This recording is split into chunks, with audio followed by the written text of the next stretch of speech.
There I am. There you are. I'm on the screen. So Hello, lovely Denise.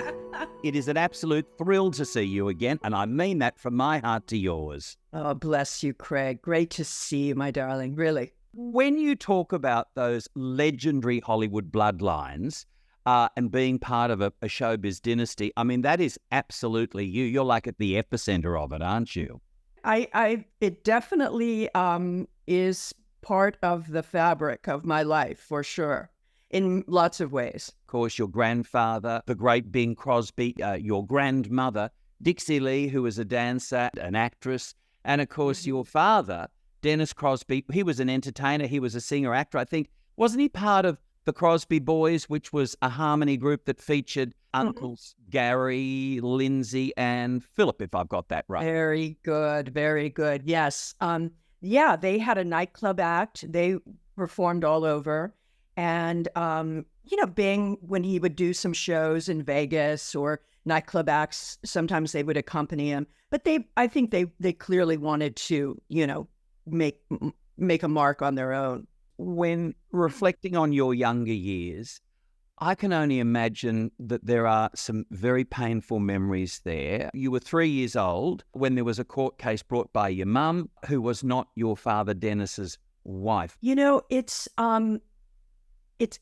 really a testament to my mother that she was fierce in her love and her protection of me, and it was always there was always I was cocooned in feeling that this has nothing to do with you.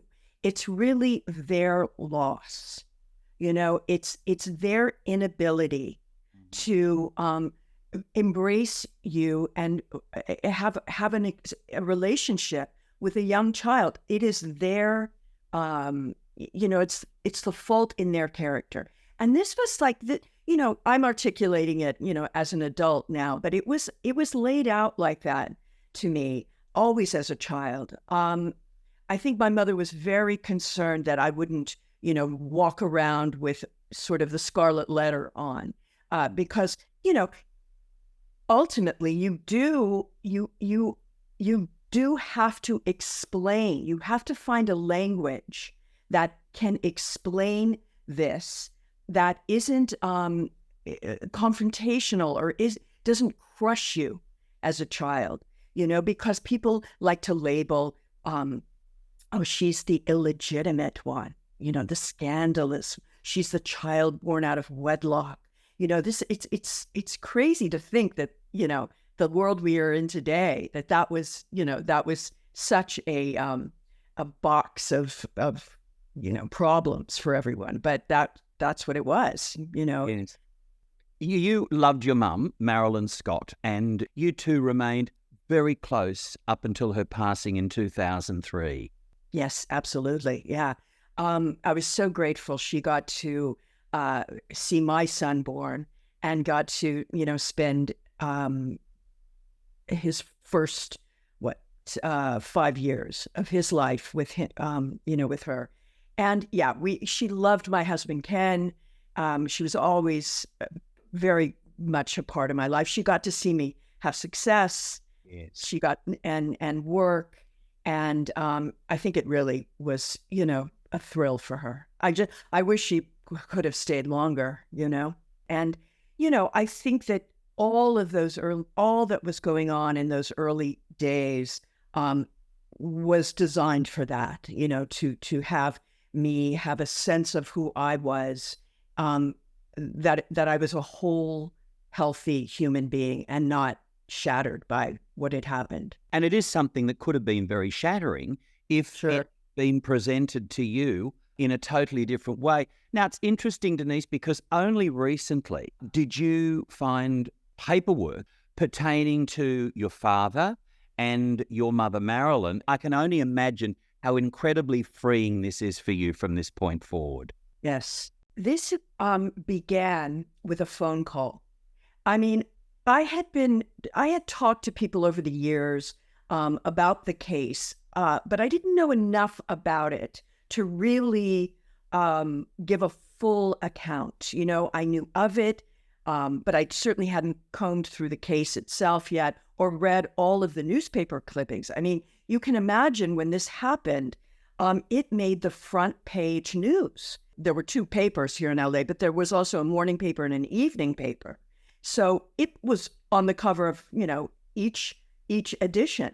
And you know, incredible shots of my mother and my father in the courtroom, and me in my mother's arms. And one day I came home, it was in the afternoon, and my husband Ken said, "You have to hear this. You have to listen to this message on the answering machine." And, you know, when anyone says that, your heart skips a little beat. And I want to go, what, you know, what is it? And he replays a message, and it's a gentleman calling from Minnesota. His name is Todd Zarin. He said, it's taken me a lot to make this call, but I do hope it finds you well. And my father, Milton, was your mother Marilyn's lawyer in your paternity case. Wow. And my father is still alive. And I think there's some information you should have, and I'd really love to share it with you. Please feel free to call me. My jaw dropped, and I immediately called him right then and there. And the two of us were crying on the phone. We were laughing. It was like this floodgate opened up. And, you know, there were so many questions I had. And the first and most important one was, can I speak to your father? So Milton, he said, absolutely. And Todd put a three-way call together. And Milton was living in Beverly Hills, and I was able to tell him thank you. I was able to say thank you.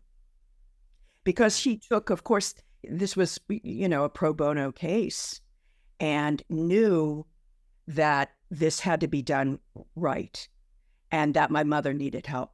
You know, she was a 28-year-old single woman. Yes. Against, you know, this powerhouse of lawyers. And so he represented her through it, and they won the case. Here are all my case files as we speak. Girl. I went down to the archives over the summer, the LA County archives, and it was like finding a needle in a haystack, because I literally had a year, a date, two names, a plaintiff and a defendant. Yes. And this gentleman was determined to find this case for me. And he did. And I said, I want it all, you know, copy it all. And so I've been, plus looking at the reams of newspaper clippings that my mother kept. Unbelievable. You know, it took me many years to even open that box. I bet. It would be terrifying. No.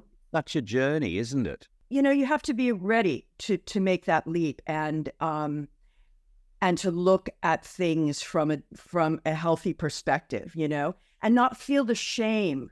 For me, there was a lot of shame. Oh, well, I hope now you find that shame is off your shoulders, because there shouldn't be any. Yes, yes. In reading through, Denise, some of those newspaper articles from the day, I mean, the detail is all there that you, as a baby, didn't have a crib because your mother couldn't afford it. I mean, you know, she was absolutely struggling, and I think this is why she brought the case forward. My child support was $80 a week, and it was that until I turned 21. That was by law. It never increased. It never adjusted for inflation. It was $80 a week, and you know, I needed braces on my legs to correct my legs.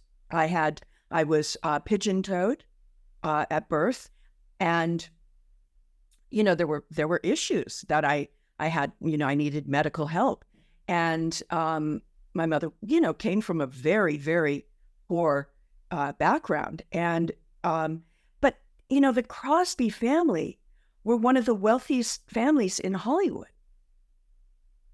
And the disconnect there is staggering, really. You were 19 when your grandfather, Bing Crosby, passed away. You'd never had the chance to meet him, although I remember when last we spoke, Denise, you were saying it was kind of moving in that direction, but it didn't happen. And now, knowing this full story, you kind of know why, don't you? Because I suppose there was this great schism in the Crosby family, and there was a lot of emotions running high, and that's probably why you never got to meet your granddad. Yeah, I mean, I think once, the grandkids were sort of victims of already the turmoil that was going on with Bing and his 4 sons. So until that could be somehow resolved, or on a healthier note, we were all kind of just, left by the wayside with this family. It was, by all accounts, a ruptured relationship he had. He, of course, then married Catherine, and had, 3 more kids. And he was older, and he devoted his time to them. And these boys were just kind of left by the wayside.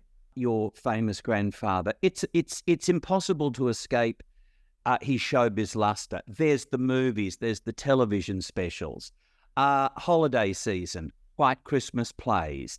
What are your thoughts when you hear that, or you turn on the television and there's a Bing movie? How does that affect you, Denise? It's really an interesting way. I've almost compartmentalized it, because I can respect his talent, which is incredible, and he has meant so much to people. I wouldn't want to tarnish that for them. There's some, you can imagine how many people over my lifetime have come to me and said, "Oh my God, your grandfather is Christmas to me. We don't have Christmas without, white Christmas in the background." I get that. That's really a very heartwarming part, and I wouldn't want to tarnish that for them or ruin that. So you kind of respect the artist, and the man. Yes. And they kind of coexist with one another. Growing up in a family of entertainers and showbiz legends, as you did, it makes sense to a degree that you would follow suit. It's kind of like going into the family business. But yet you rebelled in college, and for an absolutely fascinating reason. It was because one of your teachers inferred she'll use the Crosby name, and yet, knowing this backstory, absolutely nothing could be farther from the truth. It was so far from the truth, and it was such a lowbrow thing to do as a teacher, and I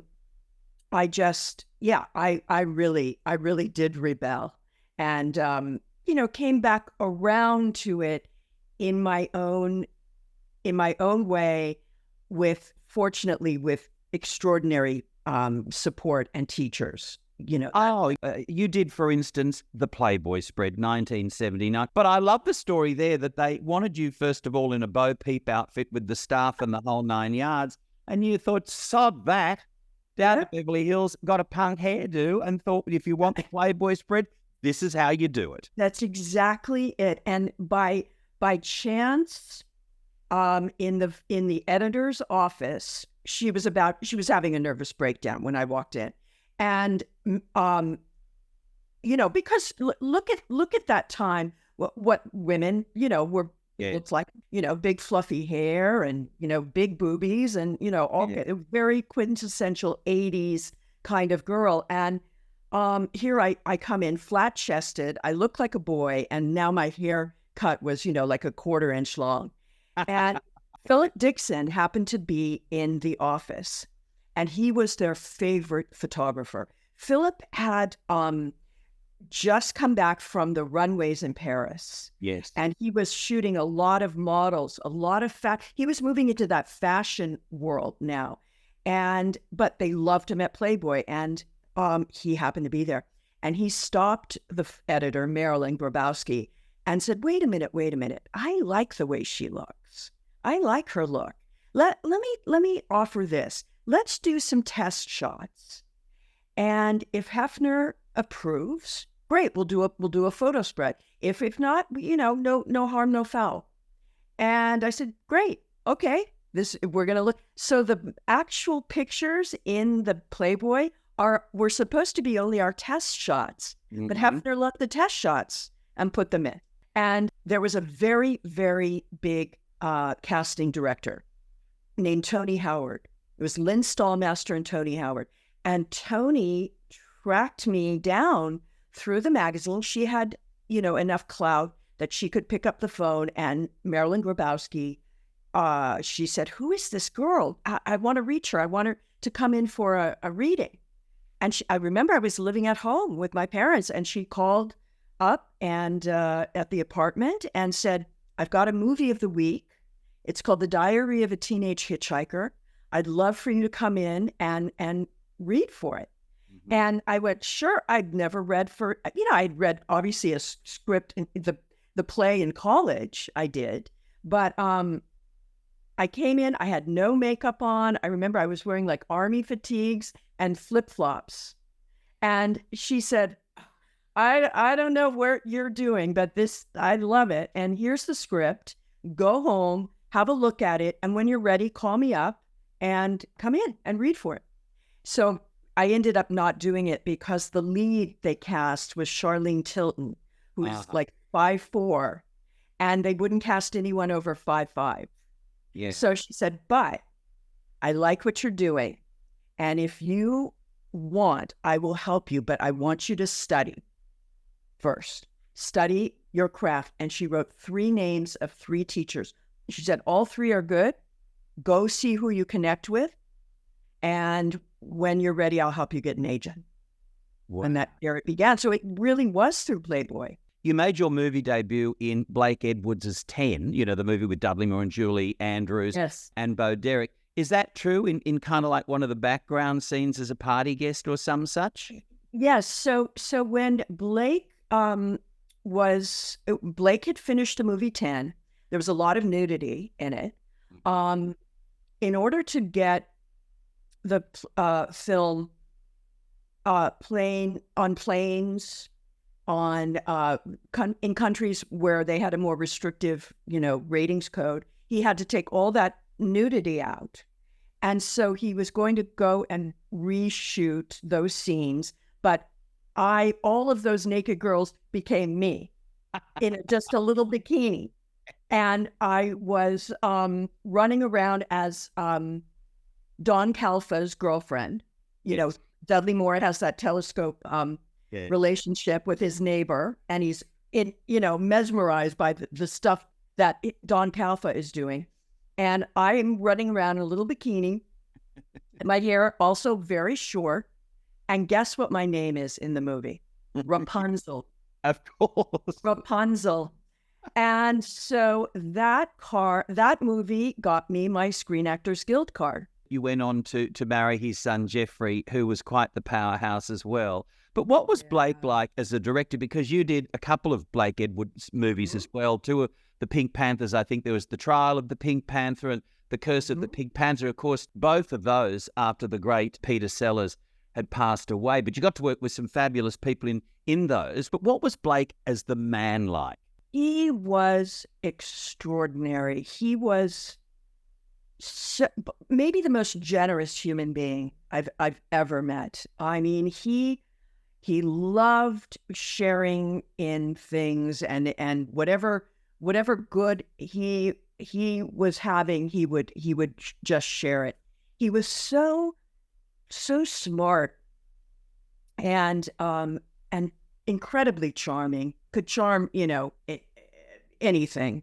And he was just funny, but he was also introspective. He really he was interested in how and why we do the things we do. He was analytical about that. Loved traveling, loved good food. He was just Really quite extraordinary. I met And some. because of that, of course, you'd have gotten to know Julie Andrews very well too, I'm guessing. Absolutely. Jeffrey and I were together over 10 years. And so we went, we always spent Christmases together. They had a beautiful place in Switzerland, and so did Peter Sellers. And, we spent just incredible Christmases in their chalet. And of course, Jeff worked for his dad as well, was an editor, an assistant editor on a number of his movies. So I definitely spent a lot of time with the family. In those Pink Panther movies, of course, you got to work with David Niven. And of course, you were credited as Robert Loggia's mole. Were they great fun to make, those movies? Oh my God. Okay, first of all, you're in the south of France, and you're just in a loving, fun, positive set. Everybody is so thrilled to be doing this and taking part in this. Blake is a great director, was easy, to work with, no drama, Blake, he wanted everything first class, so let's go to the south of France and, make a movie.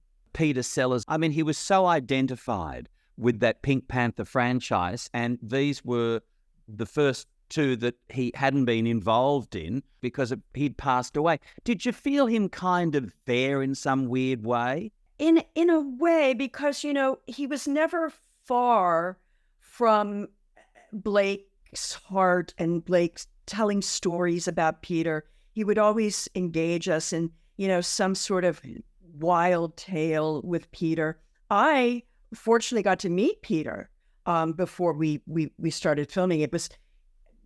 It probably was the last year of his life. I met him in Switzerland, and it was interesting because he and Blake had a really long private conversation. The snow was falling.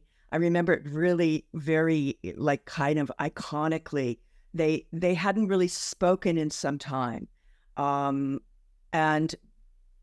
I think Peter had just finished that incredible film he played, Chauncey Gardner. Oh, Being There. Being There. He hadn't quite shook off the role. It was very telling, and I think he was struggling a little bit, and Blake took it upon himself to take Peter outside, and I just remember the two of them standing in the snow having this very intense conversation. But Blake could really capture that unique take in that those Panther movies have. It's a very stylized bit of comedy. I always asked him, because he did such an amazing job on The Days of Wine and Roses, which is just such a breathtaking movie. And I said, do you ever want to do a drama like that again? Because you're so talented at that. And that film was so great. And he goes, I just want to laugh. I just want to laugh now. Before those Pink Panther movies for you, your first, I guess, really decent, gritty movie role was in a flick called 48 Hours with wonderful Nick Nolte and Eddie Murphy. And if I'm right, Denise, that was Eddie Murphy's movie debut. And he was kind of a bit terrified of being hit by a baseball bat by you. Eddie was quite the thought of himself quite highly at that point. And he was making his film debut. Now, Nick, it couldn't have been more the opposite, which, of course, that's why the movie works so well, is, you get this seasoned veteran, with this young punk, and it just works so well. So, yes, there's a scene where I threaten him, with a baseball bat. Now, there were two bats. There's a stunt bat that is made of rubber, but looks so much like wood. You could, for the camera, you couldn't tell. Then there's a real bat for the more close-up, So Eddie was like, I don't want her to hit me. I don't, to Walter Hill, the director. And Nick is going, oh my God, come here, hey, Denise, give me the bat. Let me show you. She's going to go like that. It's not going to hit you, Eddie. He's like, okay, man, but I don't want to be hit. Don't you hit me. And Walter's laughing, and I'm so green, you know. I'm like, oh my God, I hope, you know. And of course, I do hit him because I'm such a nervous wreck. Him telling me not to. And he go, you know, just see, she got me. And it was like a baby tap. I mean, seriously, a baby tap. And it was hysterical. Nick Nolte, I'm guessing, was an absolute sweetheart, was he? Oh my God, he was just amazing, and you know, really took me under his wing, and you know, he had a twinkle in his eye for sure. You know, he was a little mischievous too at times, but really, I just loved him. I learned a lot from him. He was an incredible, you know, people don't know that so much about him, but he was quite the well-read theater. Yeah, he knew so much about so many plays, and it was just wonderful to kind of hang out with him. Now, you also appear in an array of big music videos. I mean, for instance, you even got to kiss Mick Jagger on film. What was that moment like? So lovely. He was so gentlemanly and kind. And, you know, Mary Lambert directed that music video, and she and I had done quite a bit at that point. We had done Pet Sematary, and she had been in France, in Paris, doing another Mick Jagger video. And it was with a model. I don't know who, I don't even know the video, but Mick was really struggling with, he really wanted an actor in the next one. He didn't want, you know, just the pretty girl, or, you know, that all music videos always had all the time. He really wanted someone that could act. So I remember Mary calling me up, and you know, she's from Arkansas, and she's just the most petite little thing in the world. And she calls me Niecy, and she just goes, Niecy, I'm going to do a video, and I just, do you think you could kiss Mick Jagger in it? I was like, oh God, yeah, sure, yeah, of course, Mary, of course. And then I think I've spent 2 days bathing, you know. It was like putting every soap and because I mean, I was a huge Rolling Stones fan. I mean, I saw them numerous times, and went back. I was backstage one time. I remember getting in an elevator at a hotel here in Westwood, and Mick and Jerry Hall got in, and I was like, oh, you know, my God, I almost had a heart attack, and I was a huge fan. So I just, you know, the whole time it was in like an old abandoned restaurant bar we shot in Santa Monica. And it was just the whole drive over. I'm like, oh, keep it together, keep it together, keep it together, keep it together. And, you know, he's incredibly kind. He was just, you know, really made me feel at ease. And we talked, you know, I think about what the film Mary and I had done together, and, you know, talking about, I'm sure we were talking about film and stuff, just trying to get to know each other a little bit before we jump into this, you know, makeout scene. I'm wondering how long it was before you washed your lips again. Oh, I still haven't. I got to ask you about Chris Isaak too, because you featured in his dance and music video. Is he just a charmer and a delight? Oh my Lord, yes. Quite a just stunning performer. I mean, his music is amazing. Mary and I went to see, again, Mary directed that one, and Mary and I went to see him and his band play in a club, and just incredible. I particularly love that music video because of the, you know, the kind of the 50s kind of striptease kind of look. You know, I remember Mary giving me a couple of burlesque tapes to watch.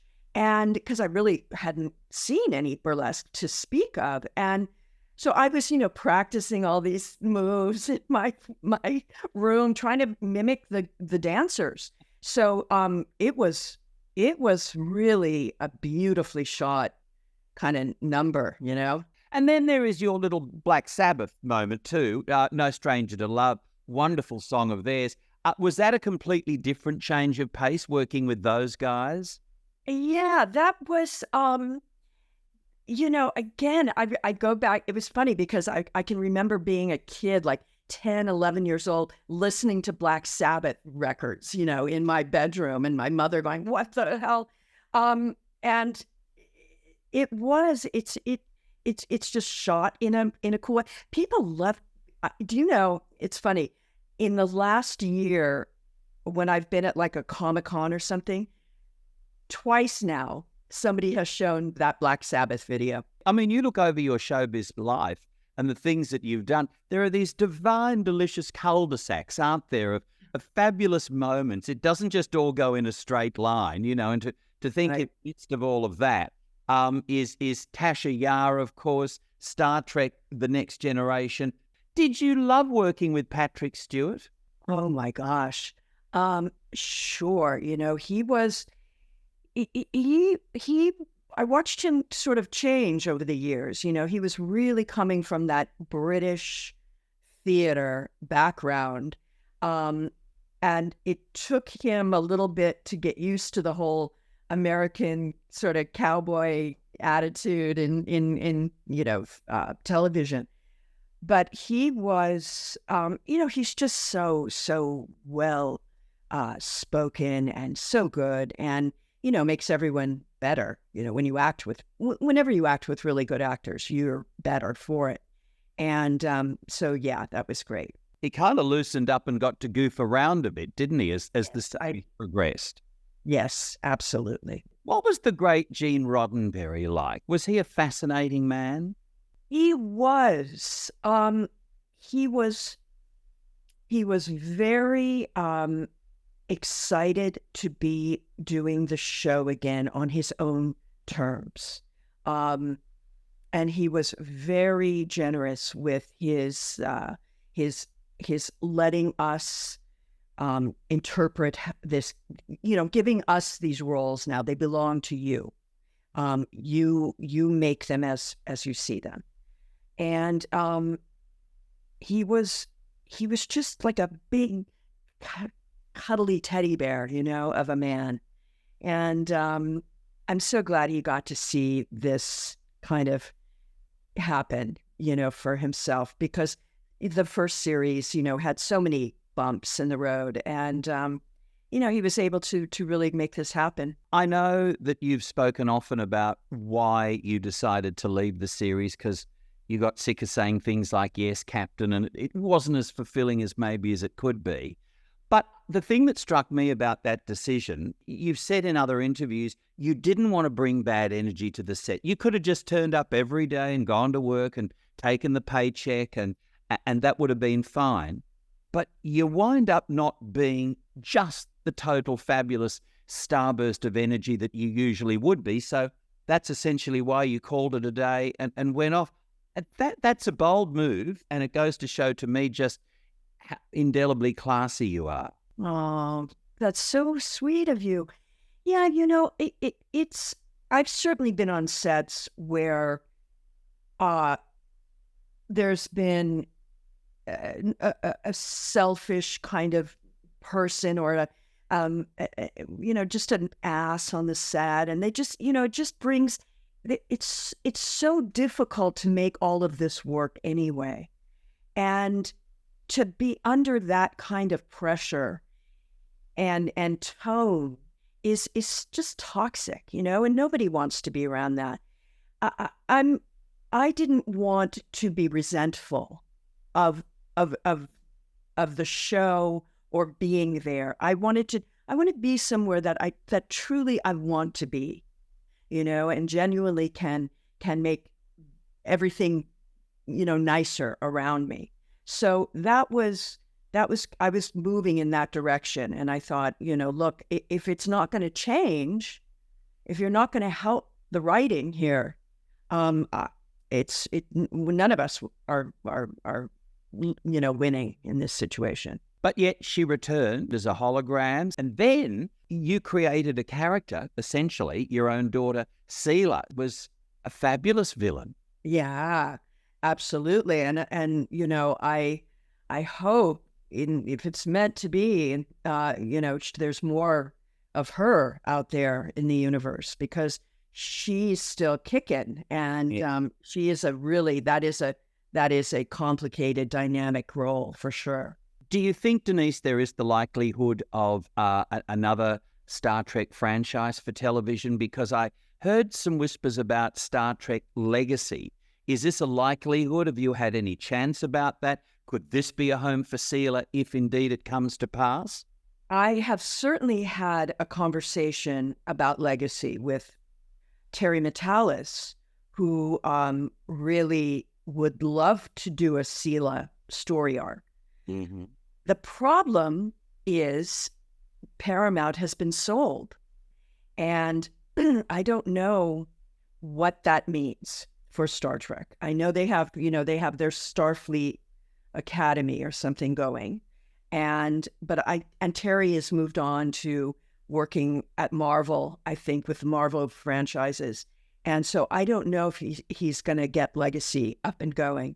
But we certainly have talked about that, and if he ever were to, I'm sure we would do it. You got to work with maybe one of the greatest stars of Hollywood. I'm talking Elizabeth Taylor when she played the Gossip Queen, Luella Parsons, in Malice in Wonderland, and you got to play Carol Lombard. Was that a kind of pinch yourself moment on a soundstage with Elizabeth Taylor? It was something else. We were on location in Westwood, if I remember correctly. And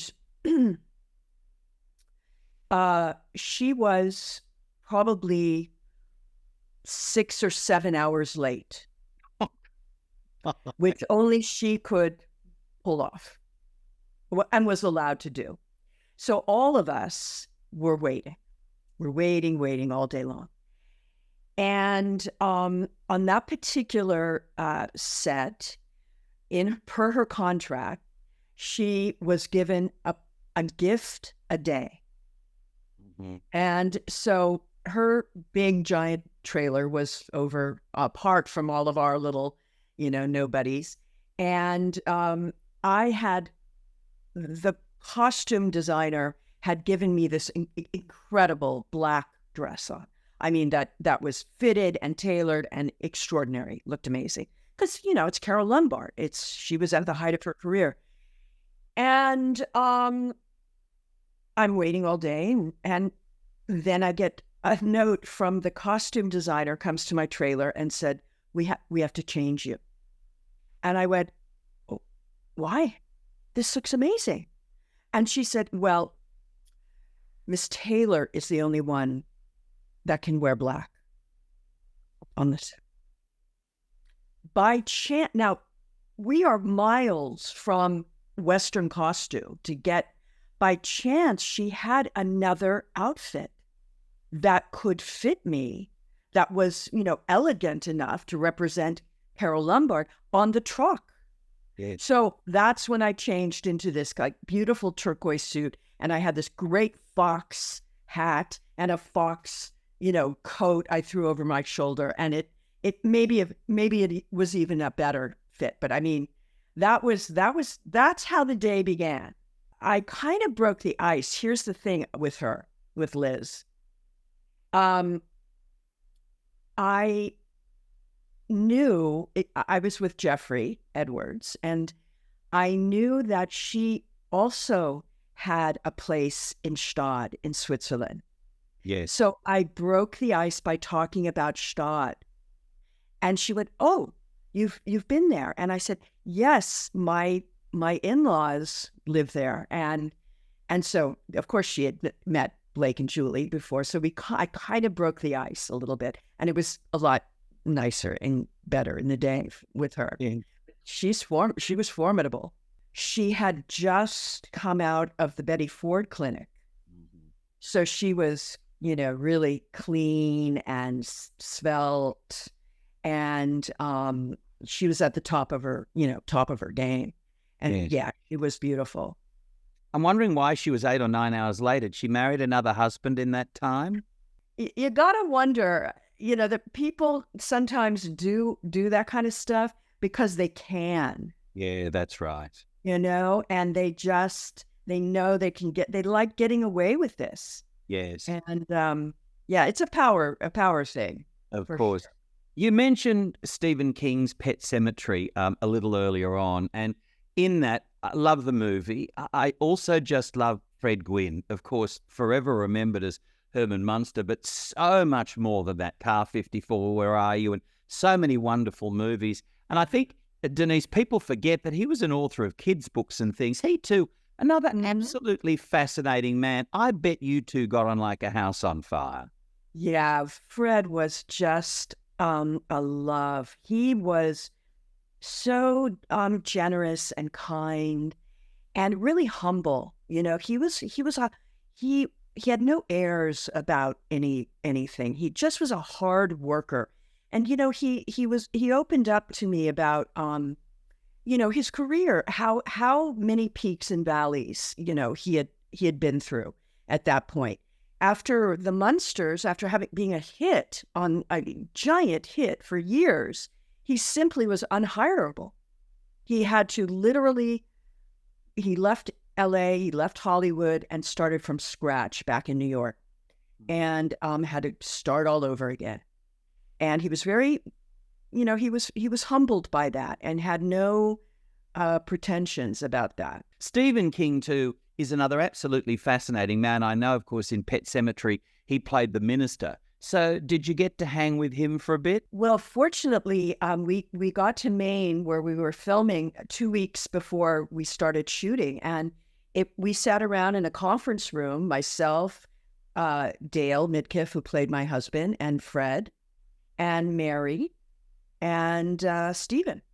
We just sat around and rehearsed and read the script, asked questions. Stephen made himself available, whatever we had questions about, or would it sound better if we did this, or why would they do something like that? All these things, and he was right there with us. And of course, he wrote the screenplay too, which is rare. A lot. He doesn't write all of his screenplays, so it was really great having him there. And you recently caught up with some of your Pet Sematary co-stars in Maine. Yeah, we were just there in Maine a couple weeks ago for an event, the Bangor Comic-Con, and we all were there together as one. So we did some on-site photos. So we went to some actual sites from the movie and shot them with fans, and we got to revisit the cemetery. There's a Stephen King tours that's done in Bangor, and so they constructed a pet cemetery for us to pose in, and then we did some shots in front of Stephen King's house. Another fan fave role of yours, of course, is Deb from Ray Donovan, where you got to work opposite Elliott Gould. What was Elliott Gould like? Wow. So, God, Elliott is, he's so special and so unique. I, of course, was a huge, huge fan of his. I had seen just everything he'd done, and I had met him a long time ago, but he didn't really recall it. It was my manager, and they had known each other since they were child actors back in New York.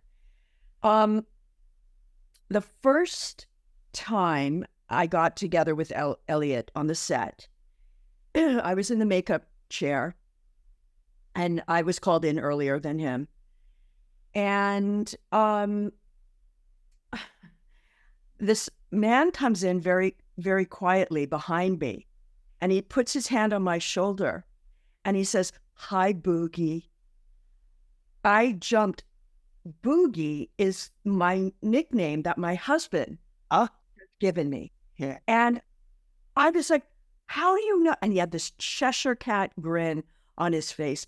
He had spoken to my husband, who they had been longtime old friends and had not spoken in years. And when I got the part to play his mistress, my husband called him up out of the blue and said, "You're going to be working with my wife." Now, Ken and Elliott speak every day.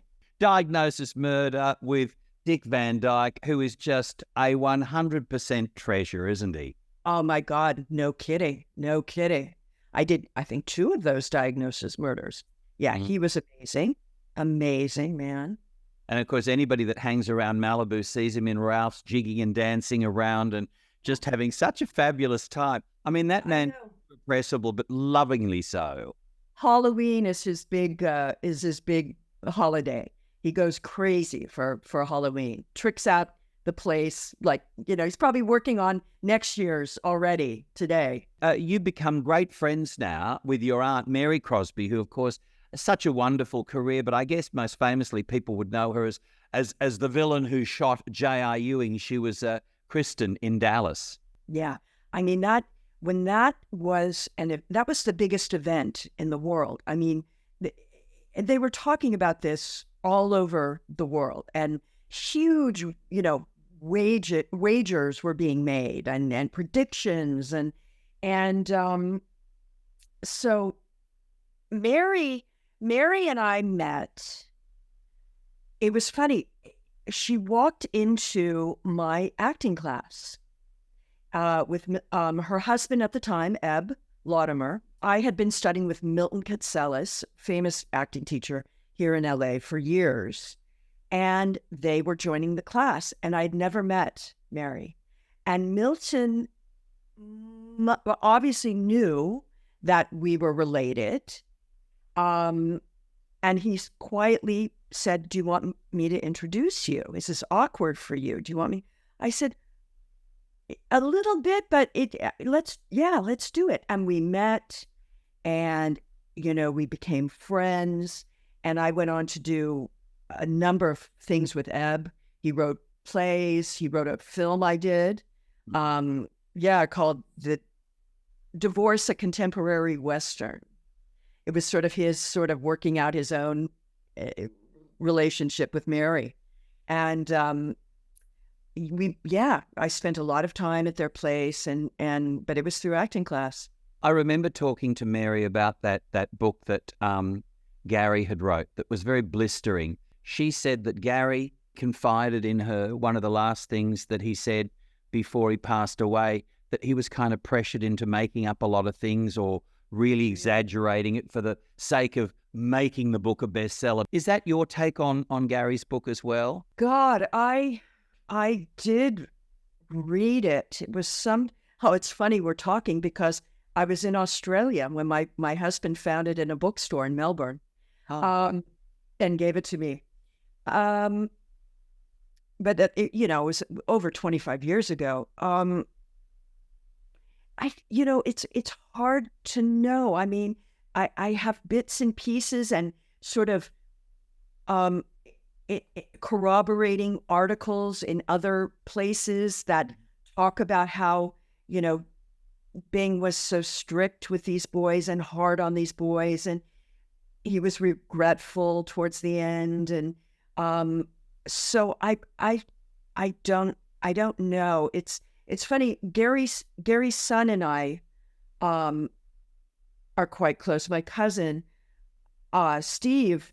That's an interesting question. I would love to ask him about that, if he has any sense of the book being, scandalized in some way. Did you ever have any kind of relationship with your dad, or not? No, I was talking to Blake about it. I was feeling like I met my 2 half brothers when we were in our early 20s, and they would tell me that, Dad is very aware of you and he's really proud of you. And I was I was sort of contemplating, should I reach out? Can I reach out to him? I think I want to. And Blake cautioned me. He said, be careful, only because it could not be what you might be thinking it might be. It could very well be something totally else. And, but just caution yourself that way. And then he took his own life. Did you ever get to the bottom of why he did that? Was there just too many problems crashing in on him? Was it alcoholism? What was it? I think all of it. I think all of those things combined. His brother Lindsay had killed himself first. And I think he couldn't quite get over that. And his marriage had fallen apart. And he was, I'm sure, struggling with alcoholism. I'm very inspired too by you now wanting to do a book. It would just be such a guiding light for so many other people who've had tumultuous family lives that have taken them years to kind of piece the whys and what fors together. I agree, and I think it's also, this can happen to anyone, that it by bringing it out into the light, we can take away the darkness of this, and I think that it can happen to the what appears to be the most perfect family. That under this, sometimes, behind closed doors, these things are happening. Have you contemplated any titles? I was going to call it Legitimate, but I wrote something down the other day. Let's see if I can find my notes. Because I really started playing with this idea of, because it's in one of the articles. And I'm referred to Little Miss Exhibit 1. That was how I was referred in one of the days in court. Completely and utterly dehumanizing, isn't it? Exactly. But the Little Miss Exhibit 1, me. You are very happily married to Ken Silk. You've referenced Ken a couple of times, almost 30 years now. Your son is a baseball star. You're in such a great place. You continue working. What's next for Denise Crosby? Have you got any projects coming up? Really, I'm so focused on getting this book done, and we're just coming out of strikes and all that stuff. So finally, some scripts are coming my way, and nothing to really lock in quite yet. But it's they say what. My agent said the other day, they said, stay alive till 25, baby.